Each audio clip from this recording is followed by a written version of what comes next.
Om Swastiastu. Selamat pagi anak-anak. Apa kabarnya hari ini? Semoga anak-anak di rumah semuanya dalam keadaan sehat-sehat saja. Nah, hari ini ketemu lagi dengan Ibu, masih sama dalam pembelajaran 1, tema 1 diriku, subtema 3 aku merawat tubuhku. Nah, di dalam pembelajaran subtema 3 ini, anak-anak akan Ibu ajak atau Ibu jelaskan tentang pembelajaran 1 dan pembelajaran 2. Di dalam pembelajaran 1 dan pembelajaran 2, di sini ada beberapa mata pelajaran. Yang pertama itu ada bahasa Indonesia. Nah, di dalam pembelajaran bahasa Indonesia itu nanti di sana ada materinya. Anak-anak akan Ibu ajarkan cara menulis permulaan, yaitu cara anak-anak memegang pensil, cara anak-anak duduk yang benar. Itu dalam pembelajaran bahasa Indonesia. Kemudian di dalam materi yang kedua itu ada pembelajaran SPDP. Nah, di sana Ibu akan jelaskan nanti tentang anak-anak akan Ibu ajak untuk belajar yaitu melukis dengan jari atau figure painting.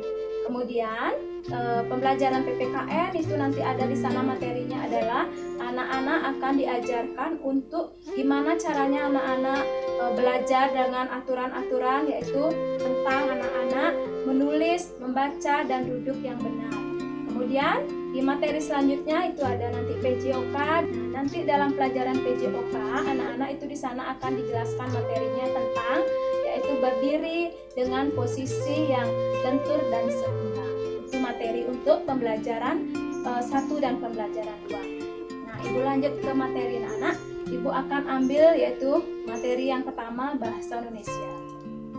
Nah, di mana di dalam pelajaran bahasa Indonesia itu anak-anak akan diajarkan posisi duduk yang benar, posisi memegang pensil yang benar saat anak-anak menulis. Nah, Ibu akan peragakan cara memegang pensil yang benar. Nah, seperti gambar di sebelah ini, nak ya. Yang gambar di sebelah ini adalah cara memegang pensil yang salah, yang sebelah sana itu adalah cara memegang pensil yang benar. Itu. Kemudian yang kedua, posisi kita duduk yang benar saat belajar adalah seperti gambar yang di sebelah ini, gambar yang silang ini adalah salah, nak. Kita tidak boleh belajar dengan posisi membungkuk atau kepala merunduk ke bawah. Tetapi posisi belajar yang benar duduknya adalah badan tegak seperti gambar di sebelah, badannya tegak, kemudian pandangannya lurus, tidak boleh membungkuk. Itu adalah cara menulis dan cara duduk yang benar dalam pembelajaran bahasa Indonesia. Dan ada lagi 2 hal yang harus anak-anak ketahui dalam anak-anak menjalankan pembelajaran, yaitu cara menaruh buku yang benar. Nah, seperti di gambar ini, yang ada 2 gambar ini, nak ya, menaruh buku yang benar itu adalah dengan menaruh buku di atas meja, bukan menaruh buku di atas paha. Itu salah. Jadi yang benar itu adalah seperti ini posisinya, nak ya. Duduk yang tegak, tetap posisinya harus badan duduk yang tegak, kemudian buku ditaruh di atas meja. Belajar itu juga harus ada aturannya, nak. Kenapa harus ada aturan? Karena kita berkaitan dengan menjaga kondisi atau merawat tubuh kita agar tetap sehat, terutama pada mata. Anak-anak juga harus belajar dengan posisi yang benar itu adalah membaca di tempat yang terang. Kenapa anak-anak harus membaca di tempat yang terang? Karena biar tidak merusak mata. Kalau kita membaca di tempat yang gelap, kemudian tidak ada pantulan sinar matahari, tidak ada pantulan cahaya yang terang, itu bisa merusak kesehatan mata. Jadi yang benar itu adalah anak membaca seperti di gambar ini. Di dalam pembelajaran SPDP ini anak-anak kita atau anak-anak akan diajarkan untuk belajar dengan menggunakan jari, mengecat dengan jari. Nah, apa yang harus anak-anak lakukan? Di sini sudah ada Ibu tayangkan atau di gambar ini apa saja yang harus anak-anak lakukan saat anak-anak ingin belajar mengecat dengan jari atau yang disebut dengan figure painting ya. Nah, yang pertama kita siapkan dulu bahannya. Bahannya apa yang anak-anak perlukan, anak-anak siapkan ini seperti gambar di sini bahannya. Kemudian yang kedua ada cat warna apa yang ingin anak-anak pakai, anak-anak siapkan seperti ini contohnya. Kemudian yang ketiga anak-anak menggunakan jari. Apa yang harus anak-anak lakukan terlebih dahulu? Anak-anak tuangkan cat itu ke dalam mangkok atau apapun yang anak-anak bisa gunakan di rumah. Kemudian anak-anak campurkan warna. Setelah itu anak-anak masukkan jari anak-anak ke dalam cat air itu, lalu anak-anak tempel di atas buku gambar sehingga dia akan berbentuk seperti jari. Nah, itu disebut dengan mengecat dengan jari atau figure painting. Bukan hanya jari aja anak-anak bisa gunakan.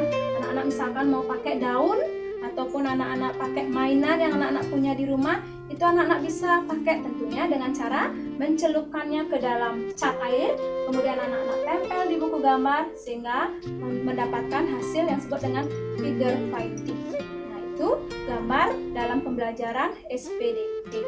Setelah anak-anak mengecat itu, tentunya tangan yang anak-anak gunakan itu dalam keadaan kotor. Nah, apakah dalam keadaan kotor itu anak-anak boleh memegang atau mengambil sesuatu? Tentunya tidak, karena itu bisa menyebabkan kuman dan penyakit yang akan ada di tubuh anak-anak. Maka dari itu, setelah anak-anak mengecat, anak-anak harus melakukan cuci tangan. Karena cuci tangan itu akan menghindari tangan anak-anak dari kuman.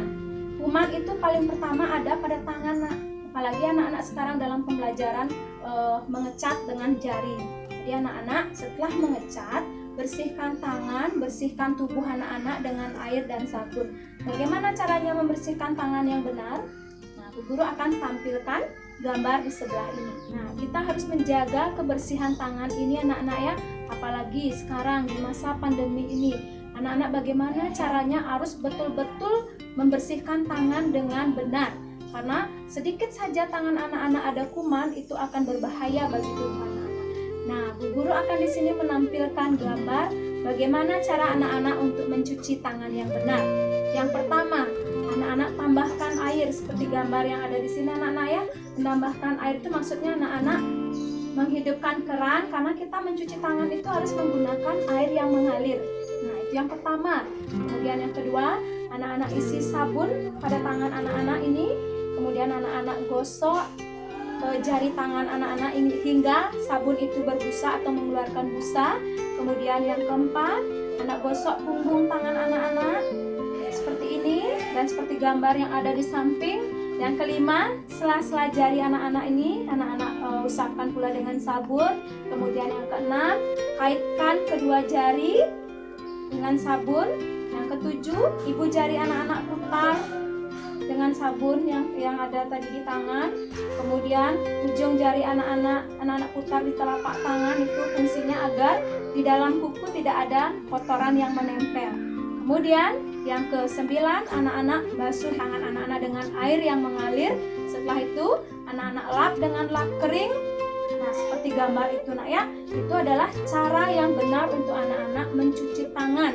Nah, selain menjaga kebersihan tangan, anak-anak juga perlu menjaga atau merawat tubuh kita. Kenapa anak-anak harus merawat tubuh? Karena tubuh kita biar tetap sehat, tetap bersih, tetap bugar. Tentunya anak harus merawat tubuh anak-anak ini. Selain tadi mencuci tangan, ada lagi beberapa yang harus anak-anak lakukan untuk merawat tubuh agar tetap bersih, yaitu dengan cara anak-anak mandi, kemudian keramas, menggosok gigi, menggunting kuku, dan mencuci tangan yang benar. Itu adalah cara anak-anak untuk merawat tubuh anak-anak biar tetap sehat dan bugar. Selain dengan cara membersihkan tubuh, untuk menjaga kesehatan badan anak-anak, menjaga tubuh anak-anak tetap bugar dan sehat, tentunya ada satu hal yang harus anak-anak ingat, yaitu berolahraga.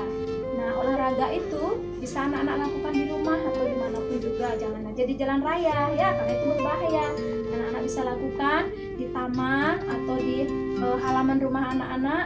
Kalau kita sudah sekolah ya tentunya kita lakukan di sekolah.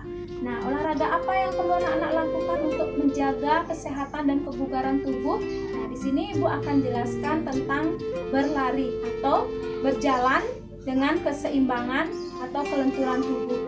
Nah, ada pada gambar ini, di sini ditayangkan atau Bu Guru tampilkan yaitu jalan santai dengan alunan kaki atau gerakan tangan yang lentur. Walaupun jalannya santai atau gerakannya terlihat santai, tapi itu tetap juga namanya olahraga. Karena kenapa?